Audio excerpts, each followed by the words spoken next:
welcome back to my channel. If you are new here, then my name is Erica, and today I am doing a pretty quick video.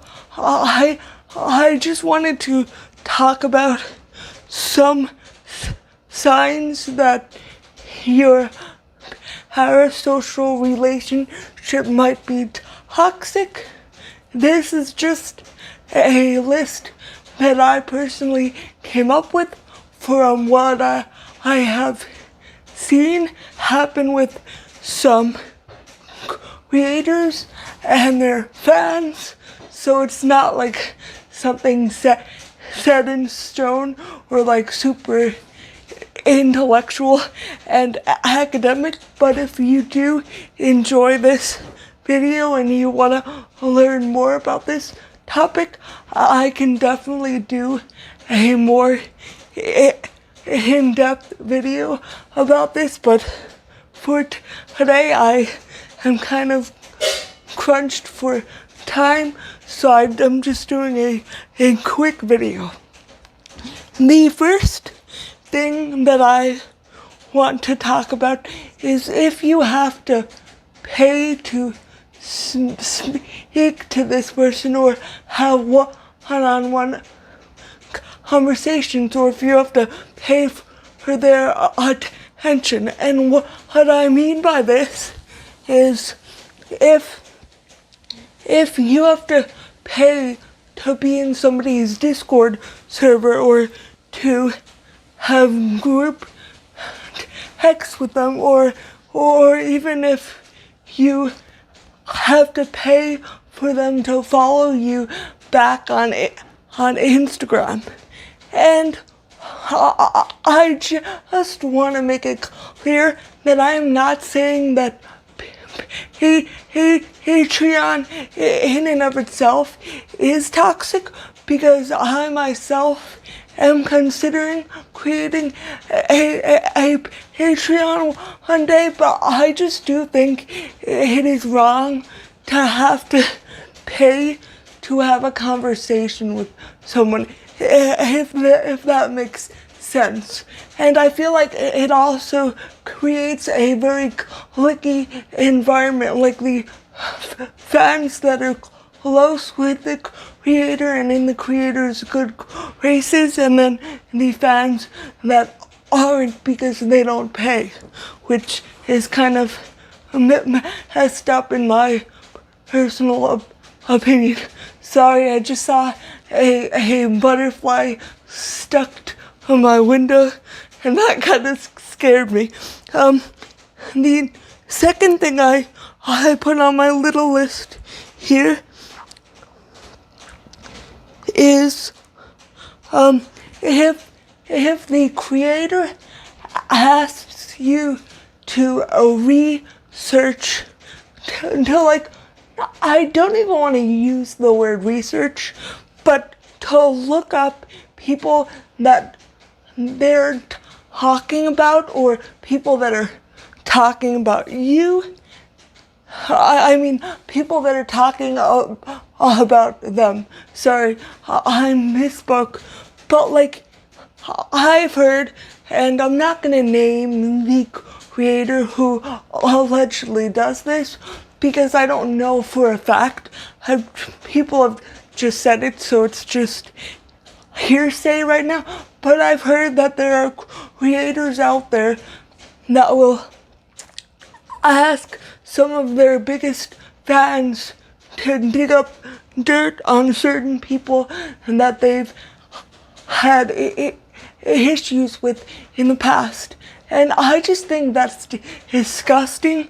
Like, either do it yourself or don't do it at all. And obviously that's just my own personal opinion, and I don't even know if there are creators out there that do that. But honestly, it sounds like something a lot of people would do, unfortunately. And the third thing on my list that I have, and I do have a list, so if I keep looking down, that is why. If if they have like roles and like pet names for fans, like for instance, like they call someone in their fandom, I guess, like the mom friend, or like the like I don't even know any other roles there would be, but hopefully you know what I mean by that. Because I just feel like, again, this ties into my first point. It just becomes a very cliquey, high school-esque environment, and I just don't think creators should be making that kind of environment. It's kind of creepy, and it's kind of like you're reliving high school, and it's like nobody wants to do that, or at least I thought nobody wanted to do that until I saw some creators acting like this, and I was like, whoa. And the fourth point that I have is when they lean on you for emotional support. This is especially true for creators that call their fans like free therapy. Like that's fucked up. Like, there are people that look up to you. You should not be leaning on them for emotional support.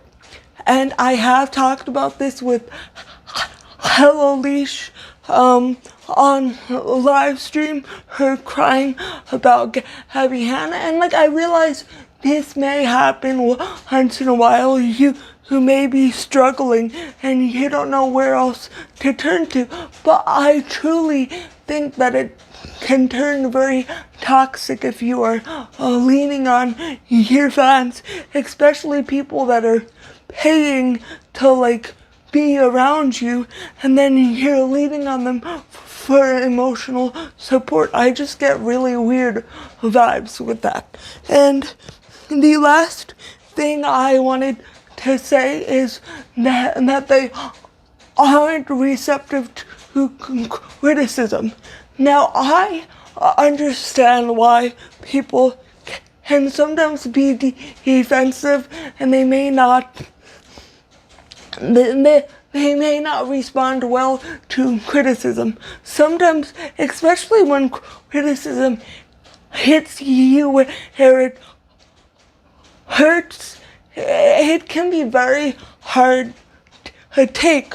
But the thing is hopefully that if you're an adult, then you can take a step back, even if you initially don't react well to the criticism. Hopefully later on you can take a step back and hopefully be open to some of the comments being made.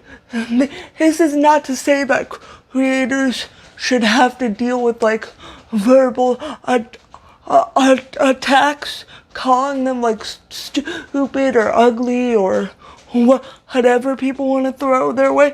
But like if people watching your videos have valid criticisms, you should try to take that and try to improve your content with that criticism. And again, I know that that is a very hard thing to do, but I do think that it's important if you want to be a good content creator and create a healthy environment on your platform, then you do need to be somewhat open to criticism. And that is the end of my list. And of course, there are totally more aspects of parasocial relationships that can be very unhealthy, and I might do a follow-up video if I come up with some more things, or if I see some more things happening in the YouTube world. Because again, I've said this before and I will say this again, especially if this is the first video of mine you are watching, but I don't think parasocial relationships are inherently negative, but I do think that it can be very easy for content creators to misuse their power and take advantage of like their fans. And again, I feel really weird saying the word fans because I don't think everybody watching your content is necessarily a fan, but I guess your audience, and it's kind of hard for me to say that word, so that's why a lot of times I'll just say fans. But I don't think it's inherently negative, but I do think that as a content creator, it's my job to not misuse the power dynamic and not to like use my fans for my own personal gain. Like, just don't do that. And that is the end of this video. Thank you so much for watching, and I hope to see you again next time. Bye.